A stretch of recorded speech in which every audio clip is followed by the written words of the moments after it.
wimike Yesu Kristo mu buzima bwawe akubera umwami. Yazanywe no kugira ngo uronke ubugingo kandi uburonke busagutse. Ba mu ijambo rizana ubuzima bwawe bubeho buhinduka. Umusaraba ni etape incontournable. Umusaraba ni kibanza tugomba gushikako. Aho uri kuca hose nuti umwami ari kumwe nawe.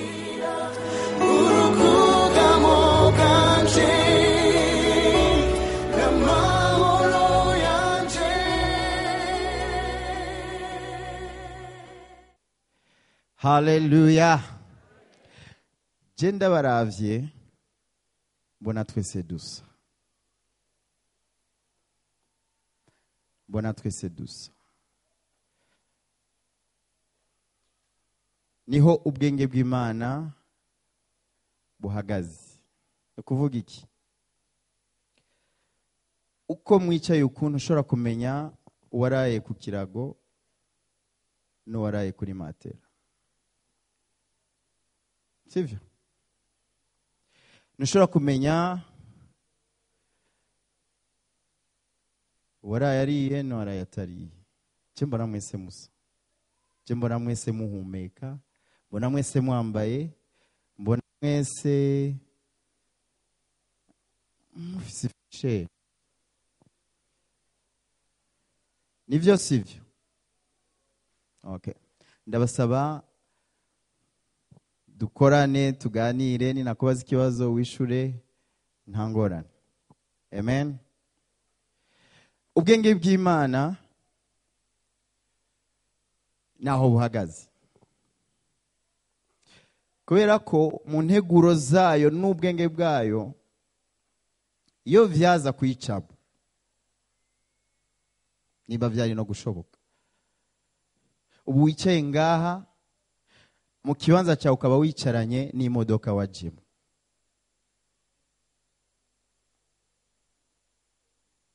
Zari kuba ingorane ku bantu bamwe bamwe. Kubera ko imodoka bamwe kubazifise bajemwo ntizisa. Zimwe zirashaje, izindi binyoteri baravyivye canke byaratakaye. Ni kuvuga ngo ufise nshasha imaza amezi 2 isohotse muri garage Toyota yari kwentimida ufise Carina TI canke. Murabona ubwenge bw'Imana.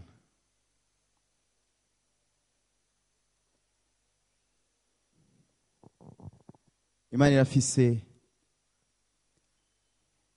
ingene yapanze ibintu. Hari igihe uriyumvira aho ugeza kuba fragile. Umwana w'umuntu ahageza kworoha, kudakomera. Naho rimwe na rimwe turi convaincu ko hari ibintu dukomeyemo. Ariko hari igihe urafata cyo kwiyumvira combien umwana w'umuntu ari fragile.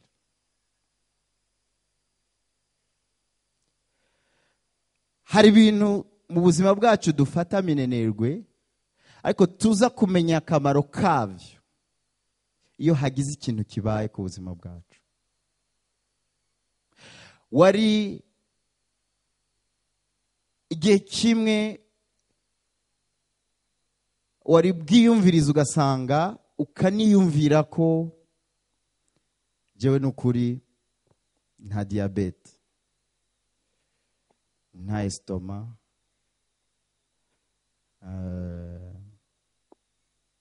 singwaye mutima, jewe nta tuntu tw'udukrize tunshikira nk'abandi. Ariko igitondo kimwe cyangwa umugoroba umwe kumva umusonga sinzi iyo uvuye ucumbisa ahantu. Ukagira ati utwo n'utuntu duhora duca mu mibiri y'abantu. Murazi ko abanyafrika kwa muganga sa ahantu hambere twihutira. Tuja iyo vyakomeye cyane. Sivyo? Iminota 5 umusonga urabandana ati. Iminota 30 yamara ibisiko vyahora ukiruka kwa muganga. washika kwa muganga igipimo ca mbere ica kabiri ko ni kubandanya kuremba hanyuma ukabona isura yiwe icyo ariko aragukomunika umenga none kumenga biraguteye ubwoba gushika hakubwiye ati ubundi wategezwa kuba uri hospitalisé il y a 2 mois.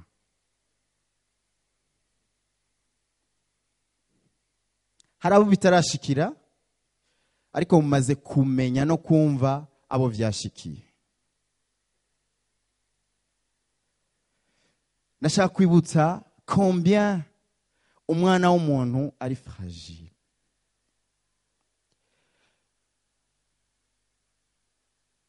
Urabona uko dufata inzoya.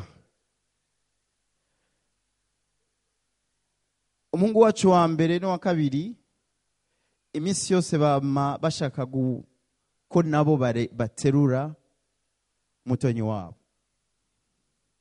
Ariko nk'umuvyeyi ugira impungenge ngo mbega ahava mufata neza yo mwiyakanaho hanyuma ukamukarira kugira ngo afere zo guterura abana wewe ntiharagera kubera ko uruhinja ruri fragile.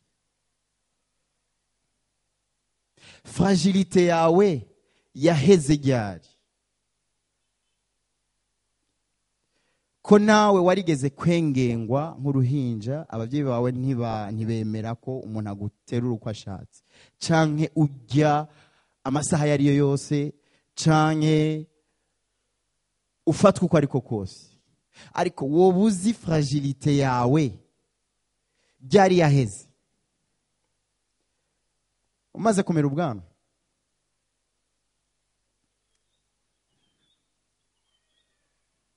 umaze kwitwa inkumi unumva ikintu ndashatse kuvuga.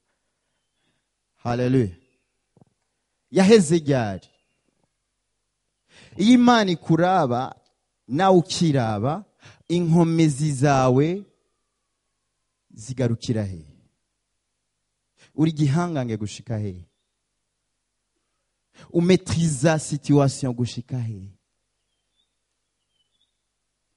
kuko umwana w'umuntu igihe cyose yama yumva yo kontrola ibintu byose yomenya ibintu byose nibitaraba nibizova bimushikira hanyuma tukagira umwete wo kuziganya tukagira umwete wo kugira sport nyinshi tukagira umwete wo kugerageza kujya neza kugira ngo kuko naho dushaka kumetriza hari ibindi bintu tutazi byo hava bishika kubera ko hari byo tutazi byo hava bishika nico gituma hari ibintu bimwe na bimwe twitondera. Turashari kumwe gushikaho nashaka kukwibutsa ko jewe nawe turi abantu bari fragile.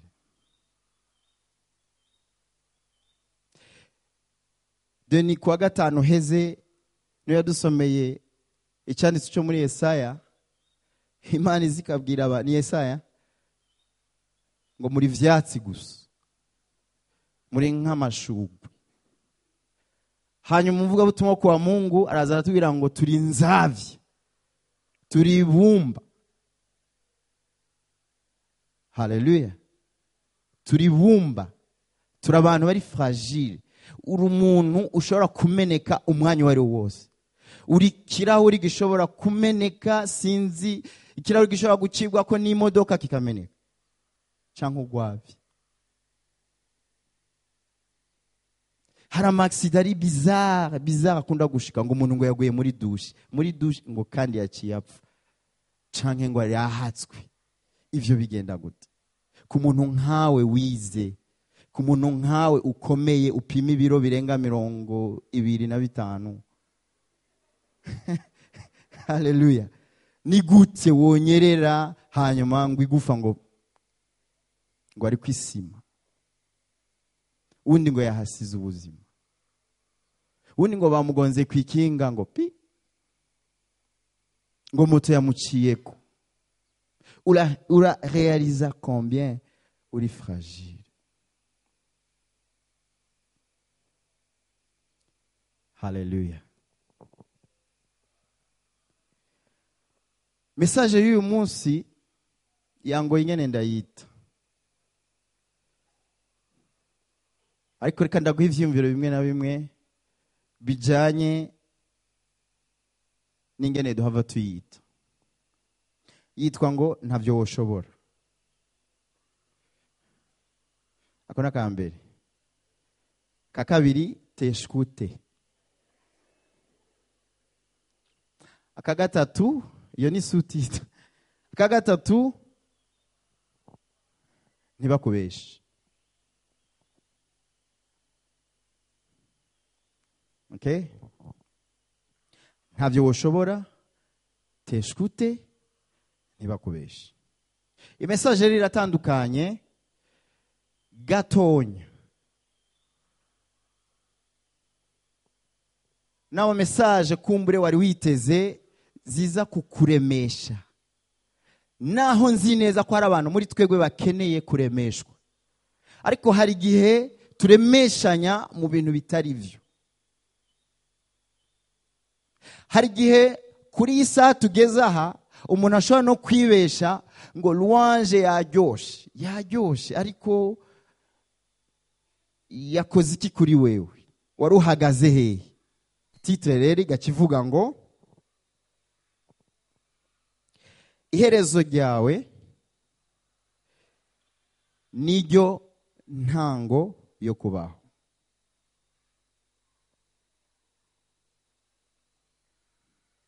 Ntimubyumva? Okay. Wewe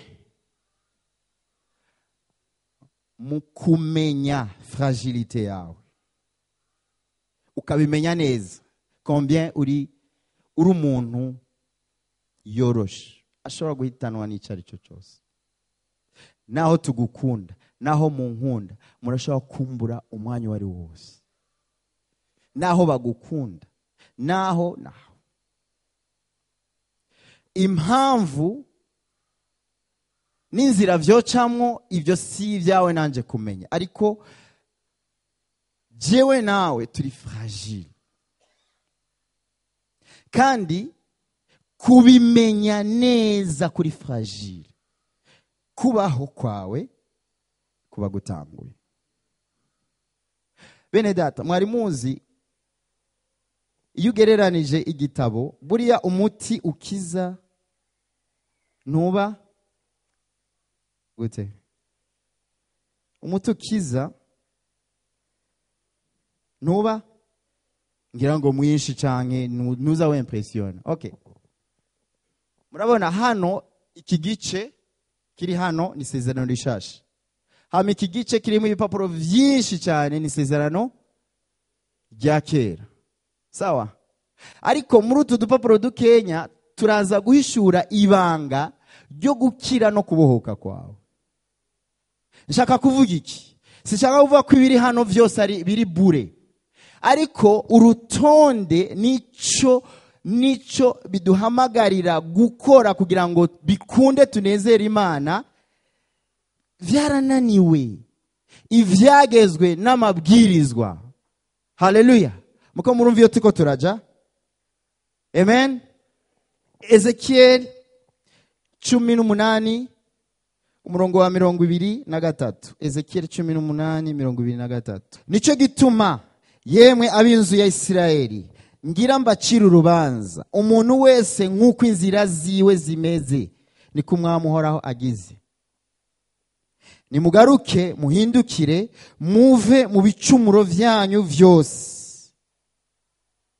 Ibigabitanyo vyose vyoye kubazanira kugesezwa. Nimute kure ibicumuro vyanyu vyose mwacumuye mwironkere umutima musha nimwe musha. Niki gituma mugomba gufa? Hari umuntu agomba gufa? Aha batubeshiye. Hari umuntu agomba gufa? Nimute kure 31. Nimute kure ibicumuro vyanyu vyose mwacumuye mwironkere umutima musha nimwe musha. Niki gituma mugomba gufa? Hari umuntu agomba gufa ga yemwe? Ntawe. Niki gituma mugomba naratangaye sinari bwabona abantu batinya gupfa nk'abantu bageze mu zabukuru. N'amabonane baba bamaze kujya, baba barinjoyinze imyaka n'imyaka, ariko ikintu cyitwa rupfu kidodoye canke wihenze ukamutuka ngo uragapfa, ni muri sentare nahinyuzwa. Niki gituma mugomba gupfa, yemwe ab'inzu ya Isirayeli? Erega simimbarwa n'urupfu rw'upfuye, ni kumwamuhoraho agize. Nuko nimuhindukire musurinye ngaha kuri 31, mwironkere umutima musha n'impuhemusha. Mwironkere no kuvuga ngo murondere hanyuma mwironkere. Ndironkeye yoyo, ndironkeye, no kuvuga ngo muvumbure, no kuvuga ngo mwironkere ku nguvu zanyu n'amayiri yanyu n'ubwenge bwanyu. Mwironkere iki? Umutima musha n'impuhemusha. Okay, hahandi rero 23. Mbega mugira ngo mpimbarwa nuko umunyabyaha apfa? Ni kumwamuhora habaza ati mpimbarwa ikimpimbara suko yohindukira akava mu ngeso ziwe akabaho, ariko umugororotsi niyahindukira akava mu bugororotsi bwiwe agakora ibyo kugabitanya akigana ibizira byose umunyakibakora, mbega yobaho? Oya, ntashobora kubaho. Mu bikorwa by'umugororotsi byose yakoze nta na kimwe kizokwibukwa. Ubuhemu bwiwe yagize n'ibyaha byiwe yakoze n'ivyo azopfa azize. Uyu numuvugishwa, numwe mu bavugishwa n'Imana bakomeye cyane, Ezekieli. Yari yuzuye mpwemu yera. Imana iramubwira ati Ezekieli, nshaka kukwereka nshaka kukwereka message, nshaka ushikiriza aba bantu bamenye hamwe n'ibyagezwe n'amabwirizwa bigishijwe kuva basogokuruza kera babigishije. Ndashaka ubandanye wensista ubibutse ibyagezwe vyanje, ugiye mu bitabo byose biza mbere, gusubira mu byagezwe, ngoma ya mbere ya kabiri, ba Yosuwa bande, ibintu byose birakwereka ingene Imana yabandanije iza ibwira abantu message imwe: nimureke ingeso zanyu mbi, mwarampemukiye, kandi nimutahindukira nzobaniga. Ezekieli ari munsi y'uburongozi bwa mpwemu yera. Imana iramubwira ati bandanya Ezekieli, bwira abo bantu noneho ubu kuri iki gice babwire ati bironderere bonyene umutima musha. Okay, sivyo gusa, bironderere neza gushika babitoye impwemusha, kugira ngo bikunde twumvikane nabo. Ezekieli aragerageza, ariko umva aba bantu nyene bace bishura. Imana yababonye ivyumviro byabo bamaze kumva iyo message. 25, yamara muravuga muti inzira y'umwami Imana nanye irahetamye. Murubahuka. Urashobora kubwira Imana ngo inzira zawe ntiziri juste. Urashobora kubahuka kubwira Imana ngo inzira zawe ntizigororotse. Niko bavuze. Imana irabishira ati yamara izanyu nizo zitagororotse. Muri douceur. Imana irabandanya message yayo. Haleluya. Ndiko njahe, ndiko ndakwibutsa ko ntavyo woshobora.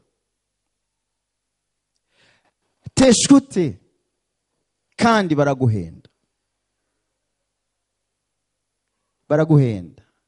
Ni bande? Ni dini n'abavugizi b'idini bose, igihe cyose, haba ku mateleviziyo, mu bitabo, haba mu masengero nk'uko mpagaze imbere yanyu, umuntu wese aza kukubwira ngo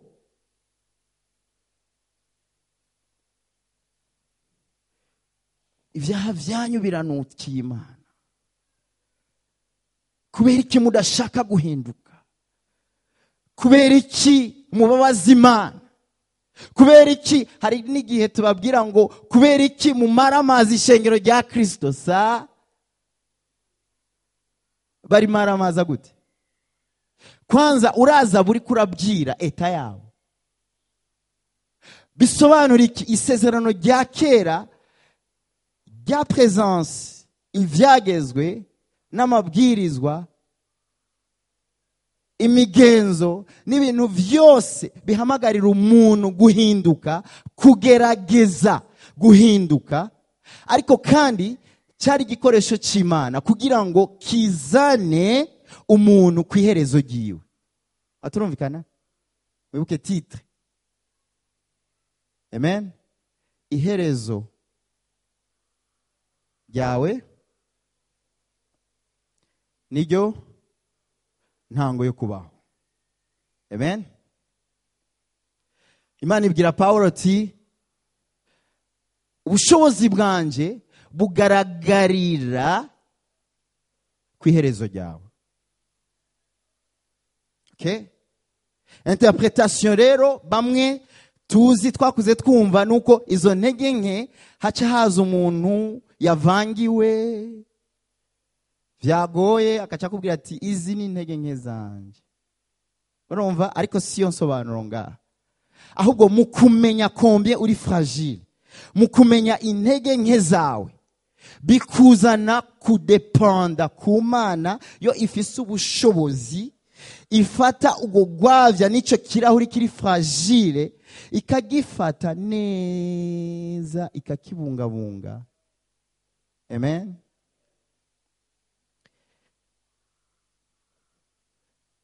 Ezekiel rero ashiramo inguvu nyinshi nk'iz'abavuga butumwa b'iki gihe, n'abapastori n'abapotre n'abavugishwa b'iki gihe. Kandi ubwo butumwa si bubi rero, kuko ubwo butumwa hari ahantu buza kumenyesha nka vya vyagezwe nyene, buza kumenyesha umuntu eta yiwe. Hama iyo eta yiwe akavuga ati nyamara ndakeneye umusaraba. Hanyuma iyo message kamutumbereza ku musaraba. Ariko umusaraba si gikorwa gitangura hanyuma ngo gice giheza, ni gikorwa kibandanya. Kandi ukibandanya mu buzima bwacu si uwundi, si dini, si pastori, si abasenzi, si abavugishwa, ni Saint-Esprit. Haleluya. Nta wundi, nta wundi.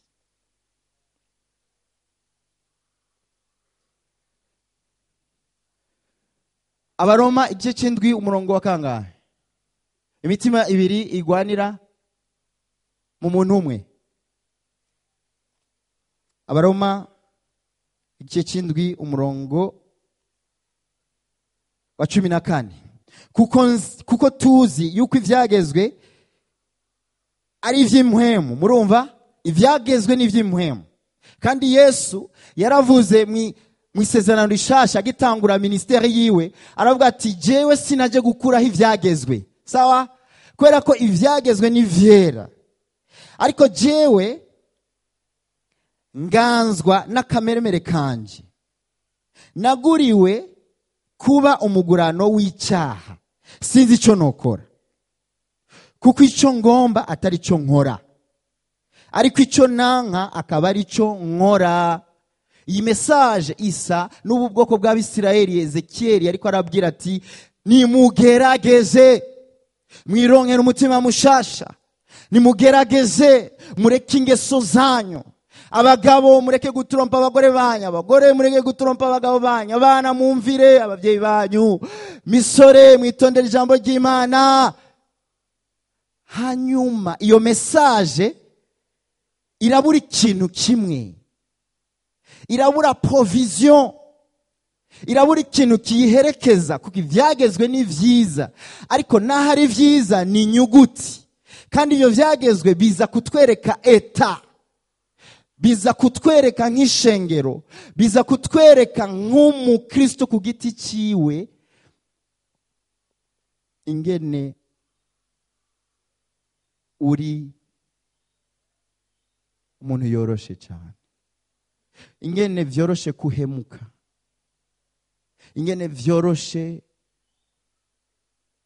kutumvira, biroroshe kutumvira hivi kukatikorosi mwemu yera mukanyinyura na Imana ikakubwira yamara kumva. No, Mana banzureke kwanza. Biroroshe, biratworohera cyane. Ariko hari inkuru nziza. Hari ahantu Imana yari kwijana Ezekieli kugira ngo yereke agarukane message zose zihagaze ku vyagezwe n'amabwirizwa kuva mu itanguriro ryo kurema kw'isi. Umuntu wa mbere Adamu amaze kutumvira, amaze gutsitara kuri bwenge, ariwe mpwemu yera, atangura ko kanya nyene avuye mu kibanza ciwe, atangura kugerageza. Yamaze kubona ko yambaye ubusa, buvuye hehe? Kukutumvira icyo Imana yamubwiye gukora, kukutagira confiance Imana. Ako kanya yisanga yambaye ubusa, acarirukanga arondera ibishakashaka, amababi n'imbara y'ibitoki cyangwa ivyatsi, atangura gufuka ubwambure bwiwe. Imana iramuraba agati, unyegeye nde? Ubwo bwambure bwawe ubuhishije nde? Jewe Mana ntabona? Ni jewe? Aravuga ati reka nkwereke igikorwa cy'ubuvugishwa. Imana ifata igikoko, amaraso araseseka, urushato rw'icyo gikoko iraruzana, irabambika. Haleluya. Imana irababwira ati aho imbere hari umucunguzi, hari igikorwa cyo gucungura ngiye gukora, kandi mutazobohoka bivuye, mutazofuka ubwambure bwanyu bivuye ku mababi n'ivyo mwirondereye, ariko muzofukwa ubwambure bwanyu no guseseka kw'amaraso y'umwagazi. Haleluya. Urugendo rurabandanya, umwana w'umuntu abandanya kugerageza. Izi message ziraza. Tugende kuri 36 Ezekiel 36:25. Kandi nzobamija kwa mazi meza. Message irahindutse. Mushire imvyiro. Mwumvise ko message ihindutse? Imana hariya twasomye yababwiye ati mwironderere, mwebwe nyene mugerageze, vuga ubutumwa bw'uko abantu bategerezwa kumva isoni z'ivyo bakoze. Bene data, ntagihe ubutumwa buvugwa ngaha ukumva ati nukuri Mukama Mana yanje, uwo ni jewe. Ugasanga uvuga ati pastori, mwigisha, ndavyumva, ndabirimwe ivyo nyene uvuze, ariko nta bushobozi mfise bwo kubivamo. Naragerageje, nama nagerageje kutiba, nama nagerageje kutabeshera abandi, naba nagerageje kutaja muri escroquerie, naba nagerageje kudatanga ibitura, ariko nsanga nabikoze. Numva ko ari cyufana na Paulo hariya mu Baroma 7, avuga ati yewe jewe ndagowe, ico nshaka gukora sico nkora, ariko ico ntashaka nico nsanga nakoze. Bene data, ntibababeshe, niko bimeze.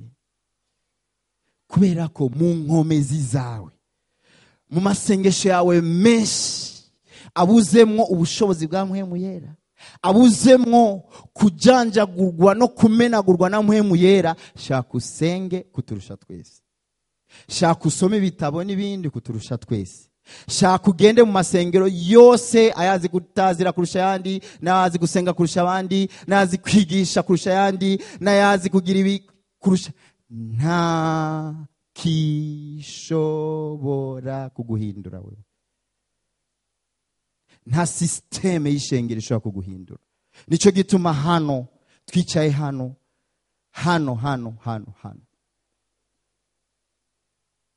hari abantu birirwa barizwa n'ingeso zabananiye guheba. Hari abantu birirwa barara barizwa kubera ko icyaha umenga kiraryoha kanya gato, ariko ingaruka zaco nizo zifata umwanya muremure. Hanyuma wacisangamwo ukumva worira ukanarira. Bene data, mwari muzi ko muri Afrika muri aya masengero yacu hari abantu bigishwa neza ko niwibabaza bikwiye Imana izoheva ikumve hanyuma igukize. Iyo nzira nishika. Teshute nishika. Nishika ntibikunda nikimenya uravyiyiziko amajoro warize uravyiyiziko culpability ugendana kubera wahemukiye umuntu, culpability ugendana kubera wishe umuntu cyangwa wicishije umuntu, culpability ugendana kwiyagiriza ugendana kubera ko igihe cyose wama wahemukiye umugore wawe, wama wahemukiye umugabo wawe, abavyeyi bawe, wama wahemukiye umukoresha wawe, gusotora, gukorakora, wama wahemukiye leta, na utaravugwa na Oricom ariko nawe ukora ibisa navyo, ariko uri mu isengero kandi urumva ko ivyo bintu Imana yoguha ukabibohoka, ariko inyota yavyo niyo naho Paulo yariko azana igicapo c'isezerano rya kera n'isezerano rishasha. Avuga ati jewe ndagowe. Waruzi ivyagezwe hano Abaroma icavuga hano aravuga ati ivyagezwe ahubwo biranyica kurusha. Binyica kurusha gute? Kubera ko ni nk'iciro gihagaze imbere yanje. Imana yarabihanye en fait. Ni Imana yazanye ibyo vyageze kugira ngo yerekane standard, yerekane urugezo jewe nawe twategezwa gushikako mu kuyuba. Nimukagire. Hanyuma Yesu aza mu isezerano rishasha, Matayo 5 ikurikira avuga ngo mwarumvise havuga ngo mwarumvise havuga ngo ntukice, ngo ariko jewe hoho nje gusobanura noneho ivyagezwe neza. Ndabibasobanurire shengero mwabigishwa mwe, ndabibasobanurire mwarumvise havuga ngo ntukice, ariko jewe nje kubwira ati nuwanka mwenesi, uwanka mugenzi we kera bayamaze abo ko kwankana byari ibintu umuntu ambereye antipatike, umuntu umenga n'uburenganzira bwanje reske kitoke kule. Yesaza avuga ati si ibintu bijanye n'imipanga no gucumitana no kurasana, ni ibintu bijanye eta y'indani. Ni nkaho Yesu aje kubabwira ati none umuntu mugororotsi muri mwebwe ninde? Umaze gushika kuri standard ninde aduza urutoki? Nta mupanga urafata, ariko nta maraso urasesa, ariko hari umuntu woba wanga. Okay, araduga ati mu vyageze haravuga ngo ntugasambane. Icyagezo cya kangahe? Ibwizo rya kangahe? Ntimwavyize mu ishuri none? Ya gatandatu. Ati ibwizo rya gatandatu baravuza abahanuzi ati ntugasambane, ariko jewe nje kukubwira ati ukamuraba tu ukamwifuza kera. Ntavyo woshobora. Riga ahahuze abantu badasambana, bataja no mu kabari.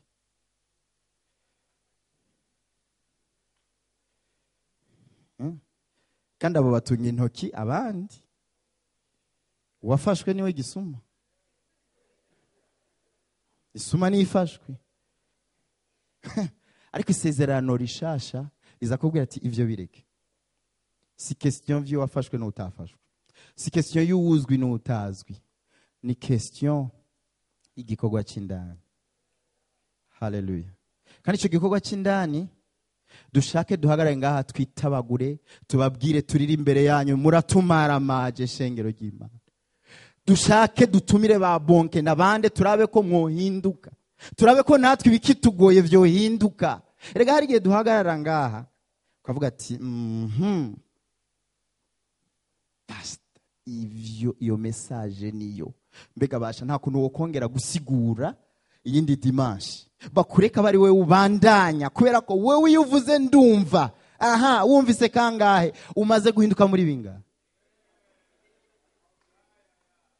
ko hano uwumvugiramwo uwuvugira muri Christian, muri Denis, muri Pastor Mark, muri Joel, muri de papa, muri nde uwo nyene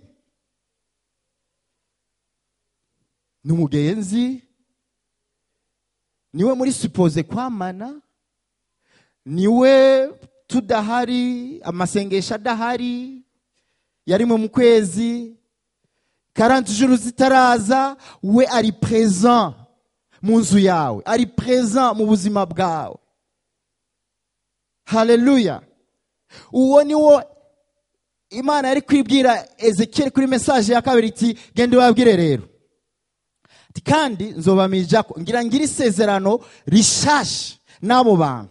Ivyo kubabwira ngo mugerageze, mwironderere, mushiremo ingufu, musenge cyane nibiki, ivyo mwoba mwabonye resultat? Nta resultat. Okay, ubu rero ngira ndabereke uwundi mukenyuro. Ezekiel vuga yindi message. Ngira ngo Ezekiel mu kuvuga iyo yindi message yarakangutse ko yani message zibiri zivuzwe n'umuntu umwe kandi zidasa. Ngo babwire rero ngo ubu ngo ngiranze ndabamije ko amazi ameze gute? Amazi nzobamiza amazi meza.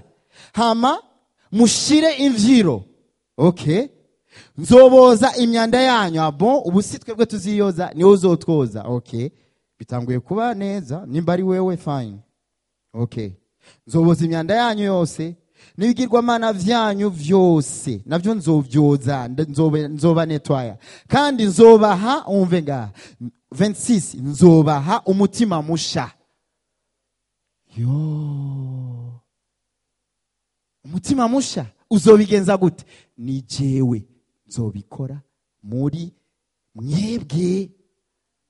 Okay, rekura affaire yo kugerageza kwitondera ivyagezwe, kubera ko aho muyibeshera nuko muri buka umusore yahuye na Yesu aje kabisa ari ngira yaraberewe nkuko kwanje, akunda amalouange, afise Bibiliya na iPad, urumva ari umuntu menga aramedita cyane kandi arakunda Imana. Arabwira Yesu ngo Yesu nshaka gukurikira kandi je ndakwije amakondisiyo yo kugukurikira. C'est vrai. Wowe uri mu bantu bitondera ivyagezwe vyanje?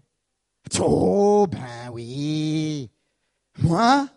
Okay. Singiri sinja mu kabari.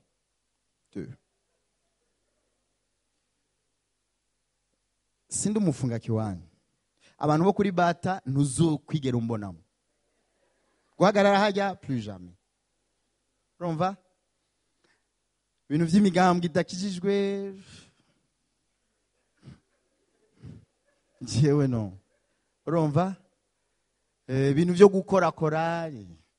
Urumva? Okay. Yesu aramubwira ati mbona wagerageje da, ariko nashaka kukwibutsa. Uri buku butunzi bwawe. None twogira idiri. Okay, vas-y. Fata ivyo ufise vyose ubishore ubigaburire cyamura imbécile. Ya niyo reaction kuko ngo yagiye agenda yadundumiwe, ngira yagira ububasha bwo kumurushi yari kubikora. Kwera mugenda kwije vyose. Erega nawe hari ibintu uzi kukwije. Erega hari gihe ukugendana kwacu n'Imana tubikompara n'abandi. Barasarisha. Me jewe vyofuma. Vyofuma. Sumugore w'abandi nagakobwa gusa kari disponible. Hanyuma bon jiwe vyofuma kwera n'umugabo niwe yaje kunyironderera. Kandi yaje nk'igisubizo ko nari bagira banyirukane. Urumva? Me abandi uyajyamana n'uyu n'uyakaje. Hama abandi nabaye scroll. Bari mu gwego gwabo olikom ivuga. Kame barasarisha baratukishije igihugu. Me jewe sava. jewe no niyo umugore dushwanye ndamucira amate gusa hanyuma ngaca nifata.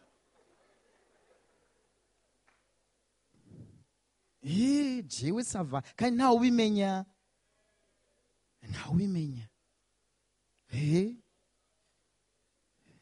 Abaririmbyi murasarisha. Abasenzi murasarisha. Namwe muririmba. Ubizi gute? Ndakubaze, uwo kuzanira inyishu y'ibibazo ufise mu buzima uwo muhiki. Urumva utomukunda cyane.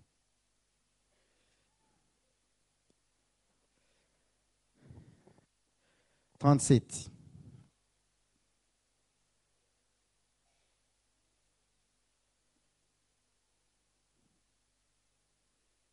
Abwiye ngo mwandike Ezekiel 37.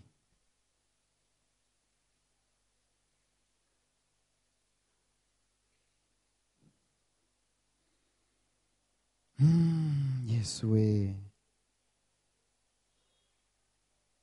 Wandike na Yeremia 33 umurongo wa 31. Yeremia 31 plutôt 31 gushika 34. Jeremie 31. Yeremia 31 na 31. Havuga ngo Imana ibanda gutanga isezerano ivugisha na Yeremia ngo nzoshira ivyagezwe vyanje imbere muri bo. Ubusi ibintu by'inyuguti n'ibintu by'amabwirizwa, ibintu by'ama principe, abantu barezwe, abantu bativa oya, ubu hari naronsi yindi nzira.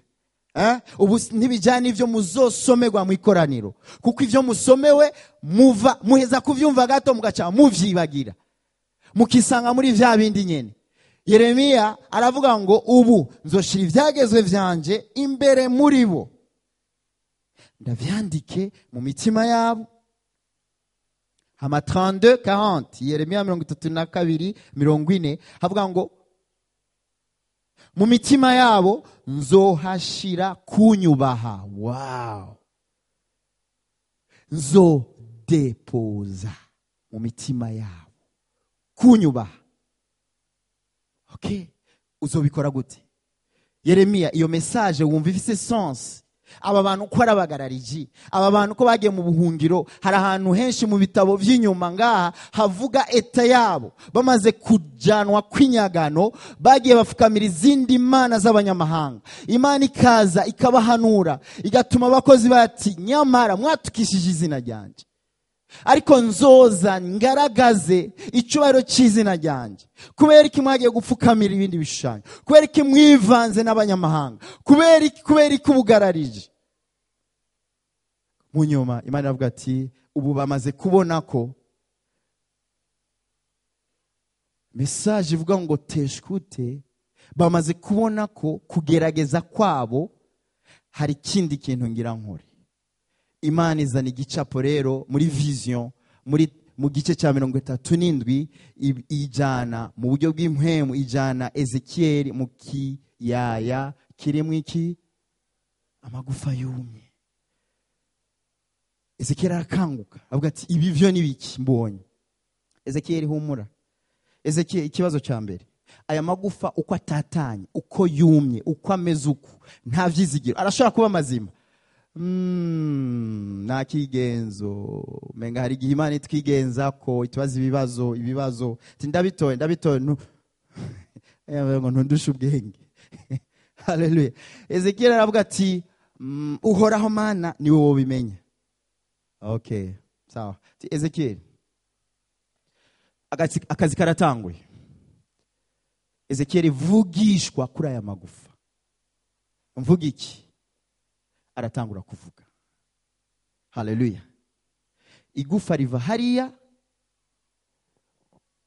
ino riva hariya,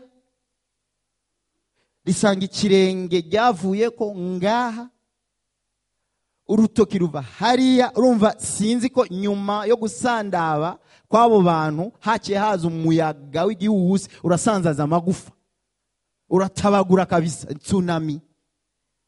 Kuko ni yari amaskeleti yari amaskelete ariko igufa ryose ridafatanye kuri rigenzi ryayo. Ati tangura uvuge. Ezekiel atangura kuvuga. Ako kanya haba gutigita, haba imituragaro, igufa rimwe rikava hariya rikaza rikakonekta n'irindi gufa, inyama, imitsi biraza. Ezekiel abona abantu barambaraye ngaho. Igikorwa kiratanguye. Ezekiel nturaheza, ndiko ndakwereka ico jewe insobanuro y'isezerano rishasha nsezeranye n'aba bantu. Ivyo ivyagezwe vyananiwe gukora nje kubikora. Ivyagezwe si bibi, ariko icyari kibuze n'ubushobozi bwa kompanya ivyo vyagezwe. Haleluya. Ni muhemu yera tumaze imisi twiga. Ni muhemu yera twigishijwe muri iki gitondo. Kwa gatano twaramwize. Yesu avuga ngo mwabigishwa mwe ni vyiza ko jewe ngenda, kuko jewe ninagenda maze kuva hano nzobarungikira umwitsa. Uwo rero icyo azokora ni affaire, azoza gukora ibintu bitangaje mu buzima bwanyu. Ezekiel aravugishwa. Imana iramubwira ati okay, ongera uvugishwe. Vugishwa ku miyaga, vugishwa kuri Saint Esprit, vugishwa ku muhemu. Aravugishwa. Ako kanya nyene yamevyimba, ariko imitsi n'inyama ariko itashobora kuvyuka. Ubuzima burinjira.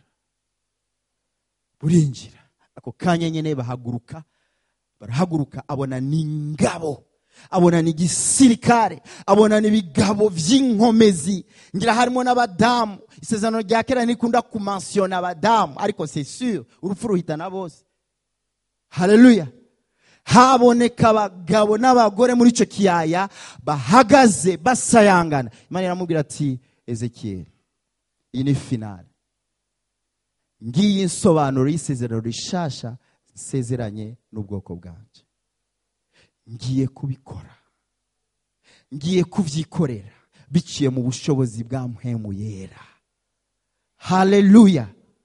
Bene data, ijambo ry'Imana riravuga ngo inyuguti zirica. Inyuguti zizana urupfu, ariko mpemu azana ubugingo. Muri Yohana haravuga ngo niyaza, mpemu yera niyaza azogira iki?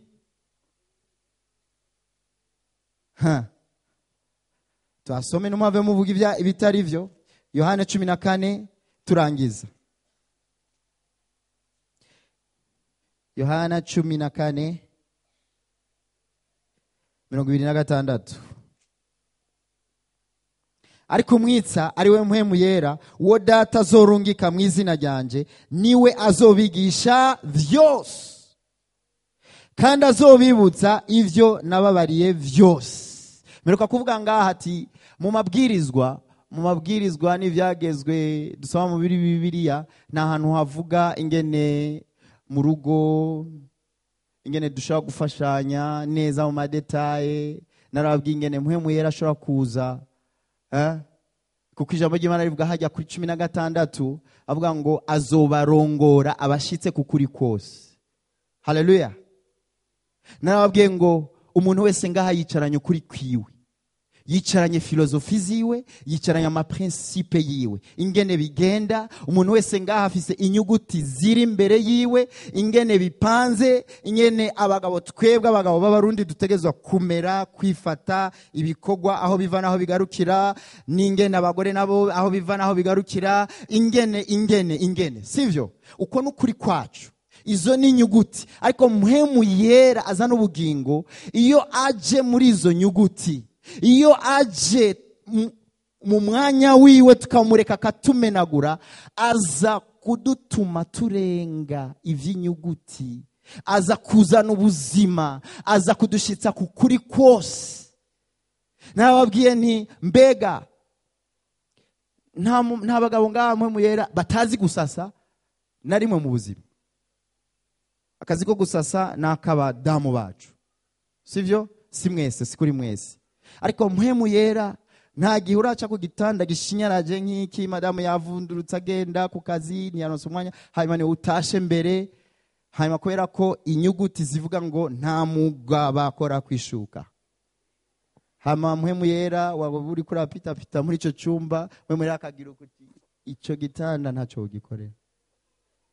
Ariko kubera inyuguti zica, vyanditswe ngo umugenzo w'ikirundi umugabo bigenda uku, kirazira umugabo ntafata ipano ngo aje ku mashiga karanga kamurete aho umudamu we canke abana. Umugabo je nagize ingorane y'abantu twiganye muri école biblique mu Bwongereza, muri promotion yacu harimo twiganye n'abagabo bavuye mu Buganda, bavuye muri Kenya, abavuye mu bihugu by'ababo, bose bafise imigenzi nyene bigenda. Aho rero kuri iryo shuri bimwe mu byo batwigisha byari bikogwa byo mu gikoni, buri munyeshuri cyane bakavuga ngo tel groupe y'abanyeshuri itegerezwa umunsi uyu nizo ja mu gikoni koza ivyombo, nizo korana n'abakwizinye, hanyuma abanyeshuri bose bajije kurya niyo bazokoza ivyombo bakorope n'igikoni. Intambara biratanguye.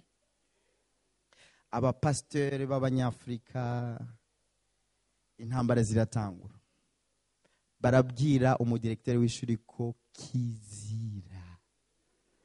kizira ko umugabo afata isahani ngo yoze, iwacu siko bimeze. Hanyuma baja kuraba eta y'amashambre yacu, harabari bafite amashambre asangiye babana n'abandi umwe, baza kuraba eta y'ibitanda bagasanga ibara ryaraguye, aheruka gusasa igitanda ciwe giheruka urutonde acinjira mu ishuri, agihonyora mu Bwongereza. Kubera iki? Mpwemu yera araza muri ayo madetaye bene data. Haleluya. Araza mu bintu menga birasanzwe, ibintu menga batubwiye ngo nuku ni nyuguti. Mpwemu yera akacaza kavuga ati nyamara jewe kugendana nawe hari ukundi kuri kose ngiye kukwigisha.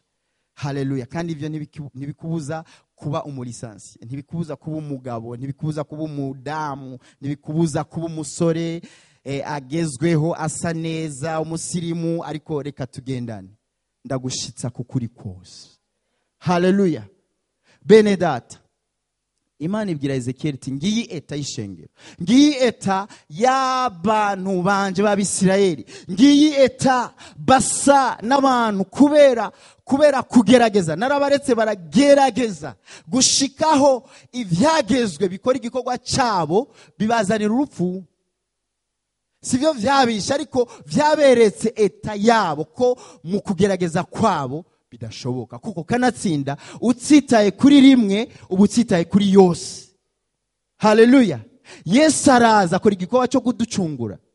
Yesu araza akora igikorwa cyo gukora finale. Aravuga ati aba bantu kugira ndabigarurire ni jewe ndabikora, kandi uzonyemerera wese ko ndabikora ubuzima bwiwe nibuzosubira kuba ubundi, nibuzosubira kuba kwa kundi. Haleluya.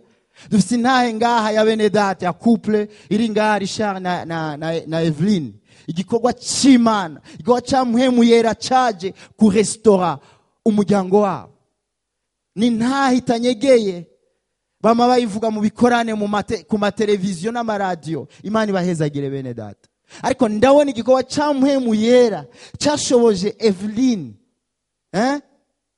ariko abona umugabo wiwe amuhindukanye akanya isasi, avuga ati uyu ni Richard, uyu ni wa musheri wanje, uyu ni wa wundi yambwira ngo nta kizodutandukanya. Hanyuma yaza azi ko agiye gupita akamubwira ati, kamubaza ati wambara iki, wambara izihe?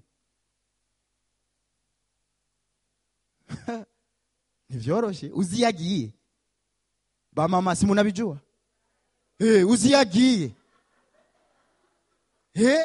uziyagiye, hanyuma nguce ngumufasha agenda aberewe, umugororere, hanyuma umubwire ati uraberewe, bye.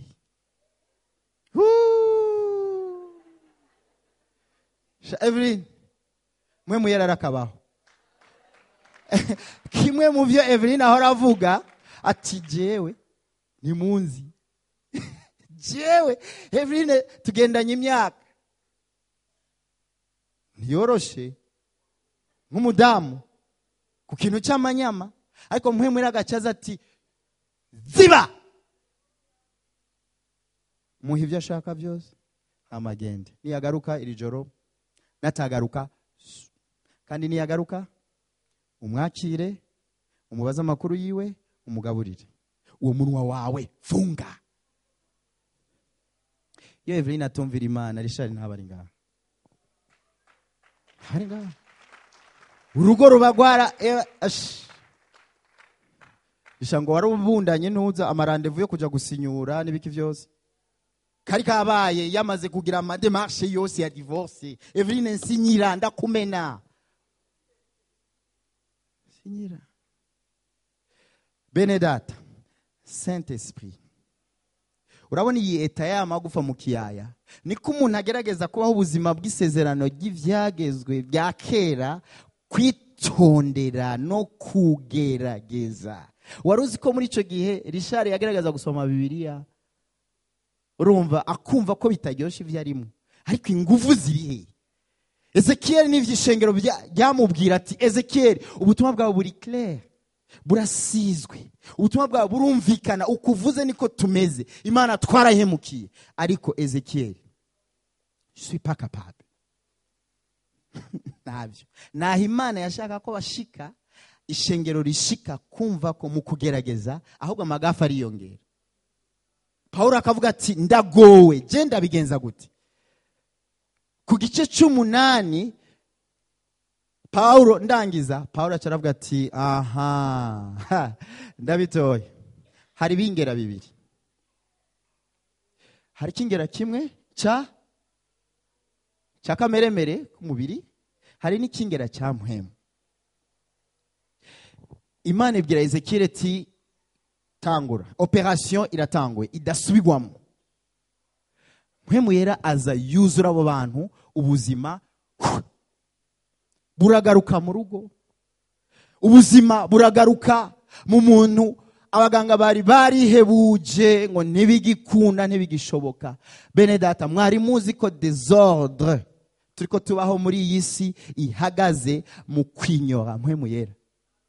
Mwari muzi ko ibintu bidapanze, ibintu bijagaraye mu ngo zacu, mu buzima bwacu, mu business yacu, ari kudaha umwanya mpwemu yera ngo atumenagure, atwereke ingene atujanjagura, ingene arandura ibitabibwe nawe biri muri twebwe, ibitabibwe nawe biri mu ngo zacu, ibitabibwe nawe biri mu miryango yacu, mu gihugu cyacu.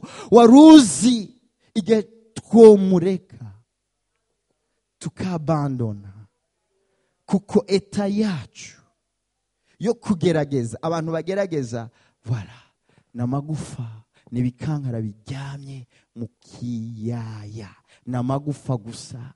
Ezekiel ayo magufa akamubwira ati Ezekiel, wowe uturaba uturaba uturaba, nimba amagufa ashobora kuvuga. Ezekiel, uraba eta ndimwo. Ivyo uvuga byo kwirondera umutima mushasha ni muhemu mushasha, ubona jewe birashoboka? Imana igashibwira Ezekiel ati kaza aho nyene cukaza, gushikaho bemera ko mu nkomezi zabo bidashoboka. Hanyuma barondere inyishu, barondere uwo bishobora. Haleluya. Bisa n'ababagwayi bananiwe kuba traité hano ibitaro, Dr. Nde yananiwe, hanyuma akaza umuntu uti ndabafinze mu Buhindi ahantu fulani hari umuganga, iyo ngwara igira. Bakolosayi igice cya 2 umurongo wa 2 n'uwa 3 ngo muri we hahishijwe itunga ryose ry'ubwenge no kumenya. Muri Kristo, haleluya, itunga ryose ry'ubwenge no kumenya. Si ivyo gusa, ngo mpwemu w'Imana yazuye Yesu mukura mu bapfuye, uwo ari muri mwebwe, kandi uwo azozura n'imibiri yanyu ibora.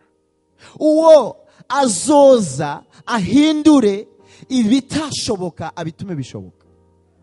Ivyaha bikunda kukwizingira kumara imyaka yawe yose y'agakiza ugwana navyo mu nkomezi zawe ntibishoboka. Ariko Saint Esprit muri wewe niko kazi icajejwe. Will you surrender to him? Mbega wo mwiha gezaho kugwana, teshute, ntubishobora kandi barakubesha. Ariko iherezo ryawe niryo tanguriro ryo kubaho kwawe. Mu kumenya eta yawe kutabishoboye niho ubushobozi bw'Imana butangurira kwimanifesta muri wewe. Ndagutumiye umunota umwe ibiri, haragira ko dutaha, sindavuga ngo dutahe. Mu minota ibiri fata umwanya wo guhamagara mpwemu yera, fata umwanya wo gukominya, ufata umwanya wo kuvugana nawe, ufata umwanya wo kumurekurira, ufata umwanya wo kudemisiona. Nimba wumva koko ari we solution, hari ibintu bihengamye mu buzima bwawe, hari ibintu bihengamye mu mipango yawe, hari ibintu utametriza, wovuga nka Salomo, woba sincere, wovuga nka Salomo uti je naherutse ibintu menga ndabizi, ariko sinzi ngene vyama vyampindukanye, sinzi ngene nsumisiona ngasanga batwaye amamarshi, sinzi ngene ngerageza uku nuku ngasanga, sinzi ngene ngerageza gukunda umugabo wanje ariko ntaco ntamukorera, ariko ngasanga vyanse yagiye bamuhitanye. Si ntaco ntakorera umugore wanje, ntaco ntakorera abana banje bananiye, ntanzara, ndabasumira, ndabambika, biga mu mashure nahatara igitangaza, ariko kameme ndagerageza. Nikibabuze kugira ngo babe stable, kugira ngo bubaha abavyeyi n'impanuro zabo. Iyo dossier nta kuntu wo sa n'ubivuyemo, nta kuntu wo bimurekera, nta kuntu wo collabora na Saint Esprit ukamubwira ati niyo wazaza nuko ukamuhamagara ati ahaho bigenda gute, ahaho mvuga iki, ahaho ndabigenze gute. Saint Esprit, come on, ndashaka kumva abantu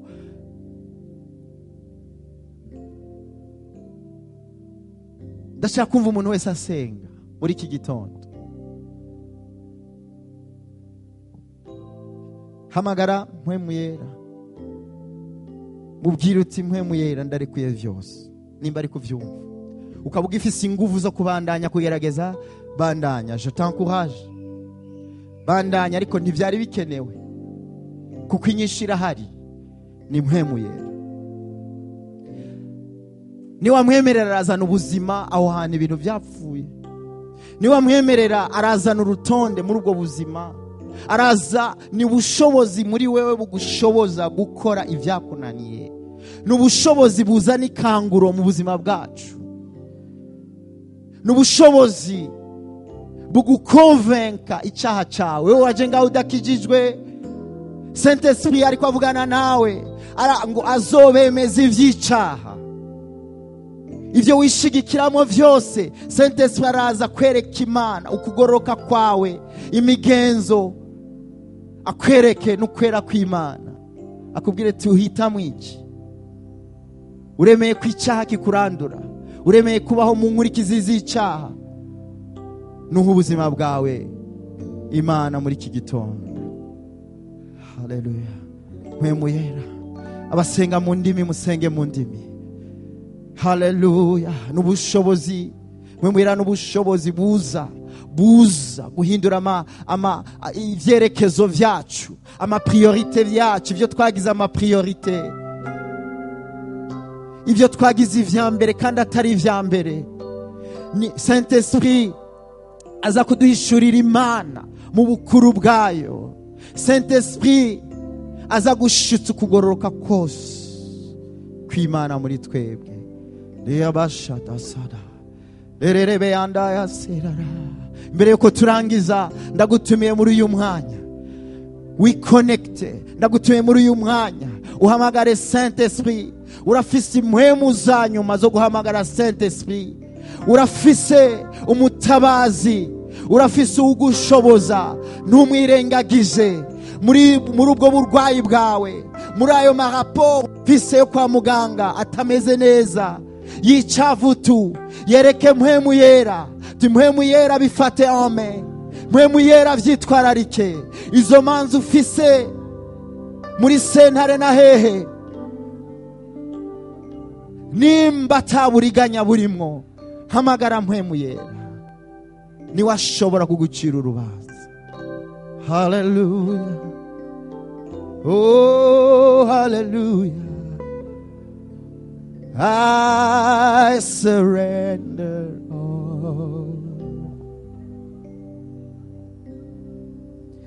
Oh, to you, my greatest Savior, I surrender. Zana ayo madosiye y'umuryango wawe, amadosiye y'umutware wawe, zana ayo madosiye ya famiye, zana ayo madosiye y'urugo rwawe, zana ayo madosiye ya entreprise, ariko wibuka icambere gikwiye kuba icambere. Zana iyo dosiye y'ubuzima bwawe buhengamye, ubuzima bwawe bwakunaniye kwikiriza no kwihindura, ntavyo woshobora, teshkute, barakubeshe kandi ntibakubeshe. Saint Esprit niwe bushobozi ukeneye, mubwize ukuri, murekurire vyose. Hallelujah. Ayo madosiye y'amashure yawe, bourse ukeneye, zana bimurekere, reka kugwana. Bimwe vyaguteranije n'ababanyi n'abakolege kubera kugwana cane,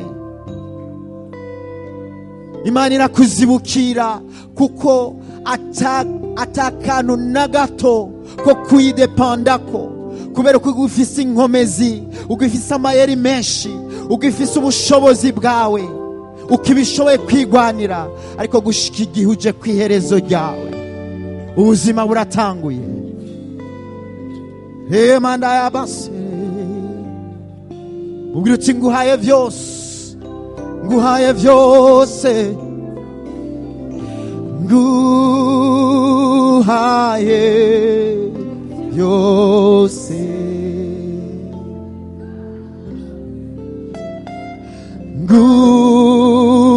nguhaye vyose.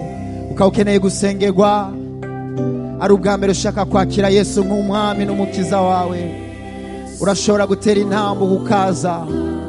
Nimba hari icyo mpwemu yera yakubwiye, nimba hari icyo mpwemu yera yakwemeje gikwiye guhinduka mu buzima bwawe, ukaba ari ubwa mbere ushaka kwakira Yesu nk'umukiza n'umwami w'ubuzima bwawe, utera intambwe uze hano tugusengere. Hallelujah. Oh, nguhaye, nguhaye vyose, Yesu nguhaye umutima wanje, Yesu nguhaye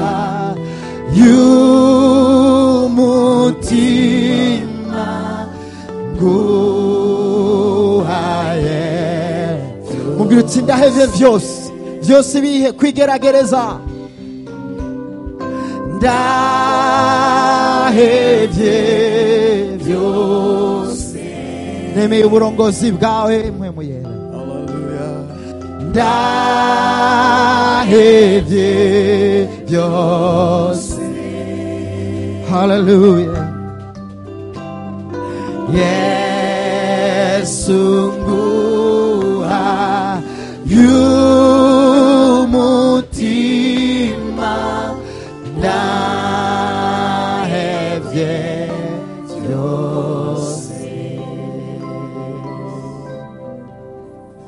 Imana iguhezagire, ureke mpwemu yera kujanjagure, ureke mpwemu yera akuzane mu ruhongore, ureke mpwemu yera akora icyo ashaka gukora mu buzima bwawe, kugira ngo ubeho ubuzima bw'intsinzi, ubuzima bwo kunesha mu buryo bwose. Mujyane n'Imana, muramukanye, Imana ibahezagire. Hallelujah.